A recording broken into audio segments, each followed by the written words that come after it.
जिले की सबसे बड़ी अधिकारी डीएम साक्षी सिंह एक सुबह सादे कपड़ों में बिना किसी सरकारी रब के सब्जी खरीदने बाजार पहुंची। उनके चेहरे पर सादगी थी, चाल में आत्मविश्वास। लेकिन किसी को अंदाजा तक नहीं था कि यह महिला इस जिले की डीएम है।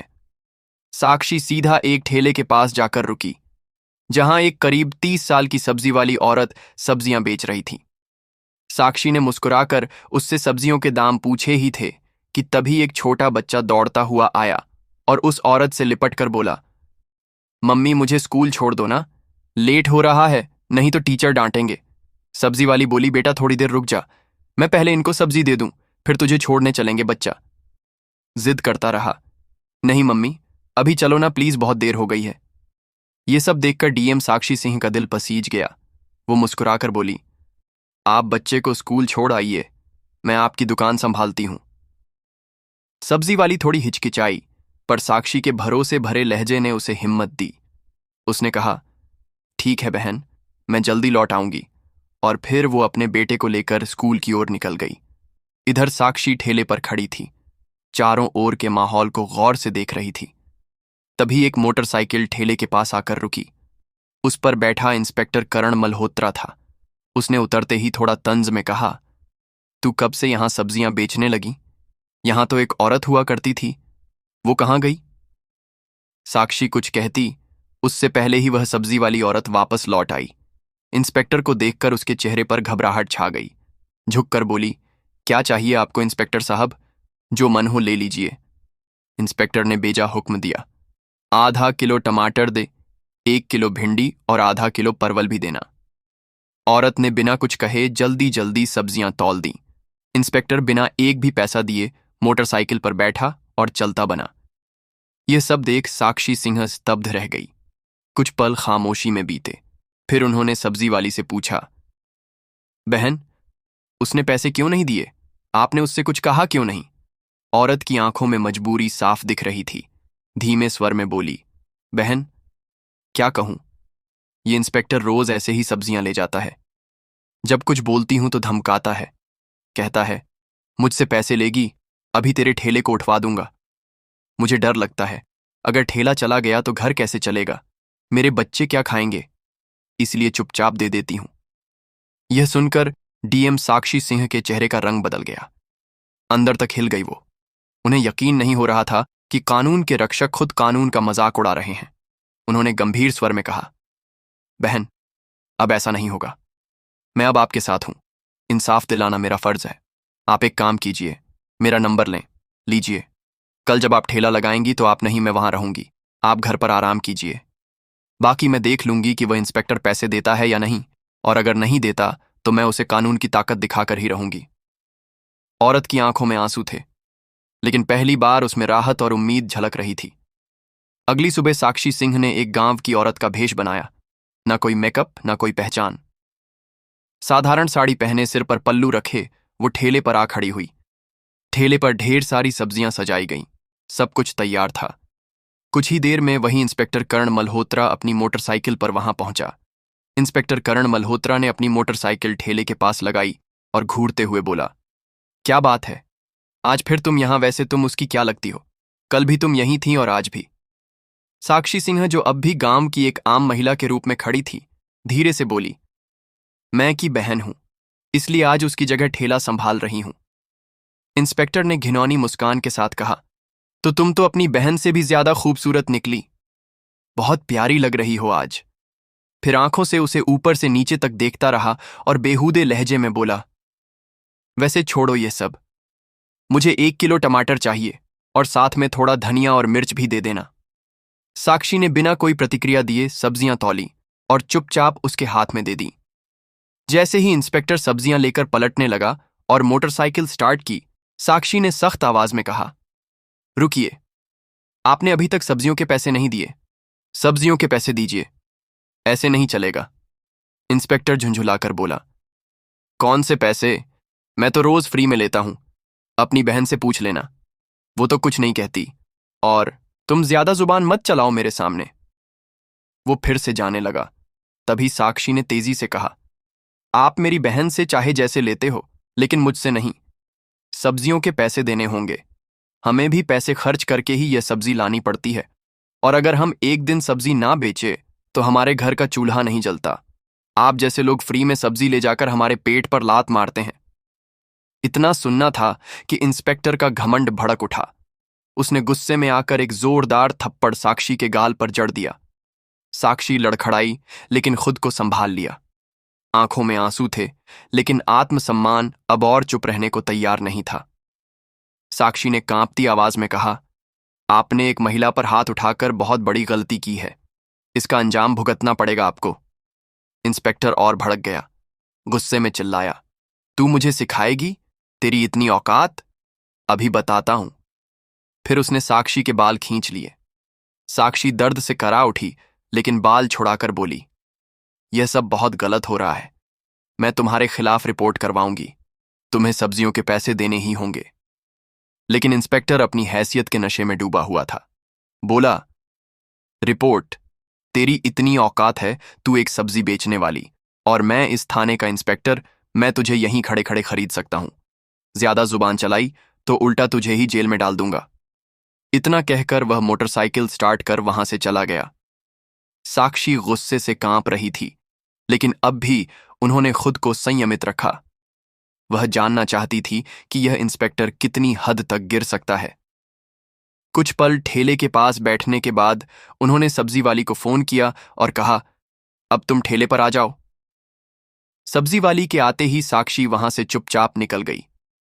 घर जाकर उन्होंने अपने साधारण कपड़े बदले और पीले रंग का सलवार सूट पहनकर एक सामान्य महिला की तरह बिना किसी पहचान के थाने पहुंची।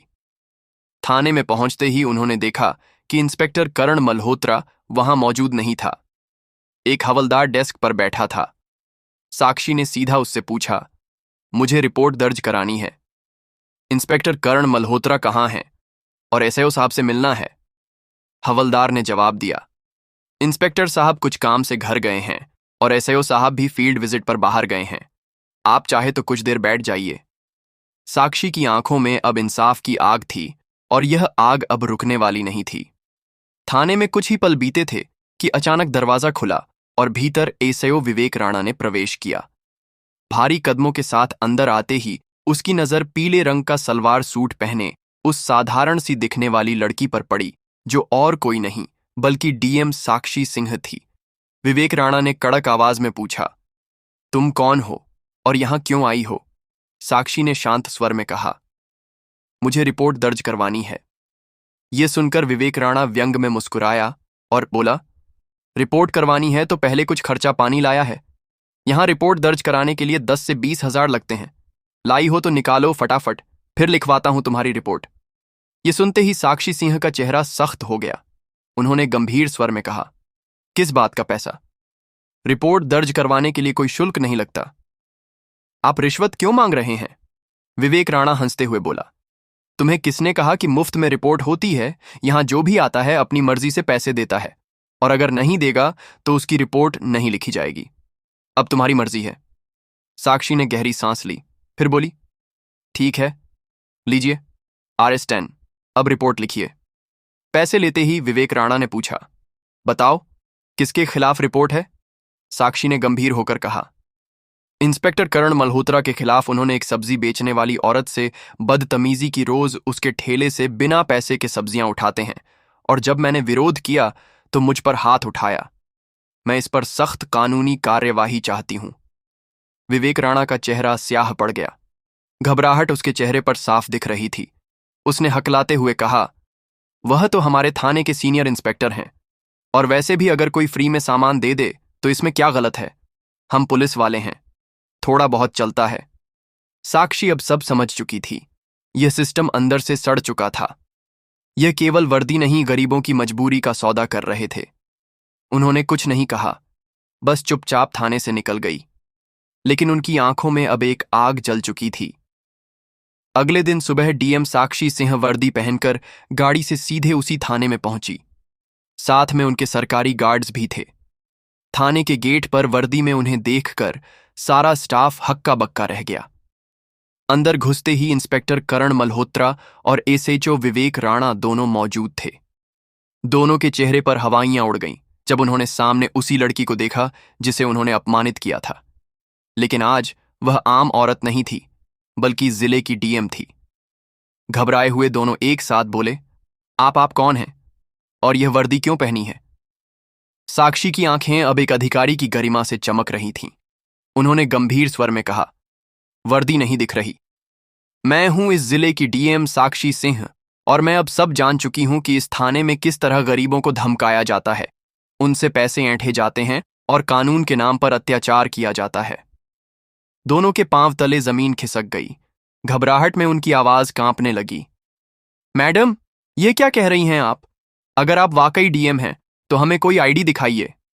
साक्षी ने बिना एक शब्द कहे अपने बैग से सरकारी पहचान पत्र निकाला और विवेक राणा के सामने रख दिया। आईडी देखकर विवेक राणा के हाथ कांपने लगे। उसके चेहरे से सारा रंग उड़ गया। तुरंत हाथ जोड़ते हुए नीचे झुक गया। माफ कर दीजिए मैडम, मुझे नहीं पता था कि आप डीएम मैडम हैं। मुझसे बहुत बड़ी गलती हो गई। पीछे खड़ा इंस्पेक्टर करण मल्होत्रा भी अब तक घबराया हुआ था। वह भी हाथ जोड़कर बोला, मैडम जी, माफ कर दीजिए। जो हुआ गलती में हुआ, आगे से कभी नहीं होगा। दोनों अधिकारी अब शर्मिंदगी में सिर झुकाए खड़े थे, लेकिन डीएम साक्षी सिंह की आवाज में अब कोई नरमी नहीं थी। उन्होंने कठोर स्वर में कहा, आज से तुम दोनों सस्पेंड हो। वर्दी पहनकर तुमने क्या किया है उसका हिसाब अब कानून करेगा। इस जिले में अब गरीबों का अपमान नहीं होगा, ना ही वर्दी की आड़ में लूटपाट। फिर उन्होंने पीछे खड़े स्टाफ को निर्देश दिया, इन दोनों को तत्काल प्रभाव से निलंबित किया जाए और इनके खिलाफ विभागीय जांच शुरू हो। पूरा थाना अब खामोश था। डीएम साक्षी सिंह ने एक बार फिर साबित कर दिया था कि वर्दी सिर्फ ताकत नहीं, जिम्मेदारी का प्रतीक होती है। डीएम साक्षी सिंह ने कड़े स्वर में दोनों अफसरों की ओर देखा और बोली, तुम दोनों माफी के लायक नहीं हो। आज जो तुमने किया है वो एक अधिकारी नहीं, एक अपराधी करता है। अगर मैं तुम्हें माफ कर दूंगी तो तुम फिर वही हरकतें करोगे, फिर किसी गरीब को कुचलोगे, फिर किसी मासूम की आवाज दबाओगे। इतना कहकर वह आगे बढ़ने लगी, लेकिन तभी इंस्पेक्टर कर्ण मल्होत्रा और एसआईओ विवेक राणा दोनों उनके पैरों में गिर गए। आंखों में पश्चाताप और चेहरे पर शर्म साफ झलक रही थी। मैडम, आप बिल्कुल सही कह रही हैं। हम वाकई माफी के लायक नहीं, विवेक राणा बोला। लेकिन एक आखिरी मौका दीजिए, हम सच में बदल जाएंगे। आज के बाद किसी गरीब को नहीं सताएंगे, किसी से फालतू पैसे नहीं लेंगे और हर फरियादी की इज्जत करेंगे। करण मल्होत्रा ने भी सिर झुकाकर कहा, हमें माफ कर दीजिए मैडम। वादा करते हैं कि दोबारा ऐसी गलती नहीं होगी, और अगर हो भी गई तो आप हमें सस्पेंड नहीं, सीधे जेल भेज देना। साक्षी सिंह कुछ देर चुप रही। उनकी आंखें दोनों की नम आंखों और डरे हुए चेहरे पर टिक गईं। फिर उन्होंने गहरी सांस ली और गंभीर स्वर में बोली, ठीक है, मैं तुम्हें माफ कर रही हूं, लेकिन यह आखिरी मौका है। अगली बार अगर किसी भी गरीब की आवाज मुझ तक पहुंची, अगर फिर किसी ने कहा कि थाने में अन्याय हुआ है, तो मैं तुम दोनों को सिर्फ सस्पेंड नहीं, सलाखों के पीछे डालूंगी, और इस बार कोई माफी नहीं होगी। दोनों अफसरों ने सिर झुका लिया। उनका आत्मसम्मान चूर चूर हो चुका था, लेकिन अब उनमें सुधार की एक सच्ची झलक थी। साक्षी सिंह ने थाने से बाहर निकलते वक्त एक नजर पूरे स्टाफ पर डाली और बोली, पुलिस की वर्दी डराने के लिए नहीं, भरोसा देने के लिए होती है। इस वर्दी की इज्जत तभी होगी जब इसे पहनने वाले खुद इज्जत देना सीखेंगे।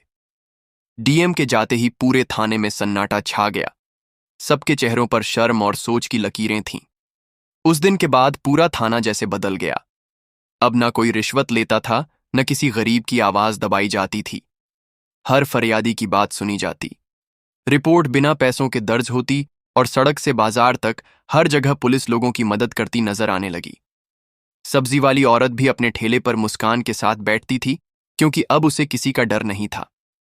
यह कहानी हमें सिखाती है कि हिम्मत और ईमानदारी से बड़ी कोई ताकत नहीं होती। अगर किसी पद पर बैठा व्यक्ति अन्याय करता है तो उसकी वर्दी नहीं, उसके कर्म बोलते हैं, और जब सच बोलने वाला उठ खड़ा होता है तो पूरा सिस्टम बदल सकता है। अगर आपको यह वीडियो पसंद आया हो तो एक लाइक जरूर करें। गरीबों की आवाज को और लोगों तक पहुंचाने के लिए शेयर करें, और ऐसी ही कहानियों के लिए हमारे चैनल को सब्सक्राइब करें।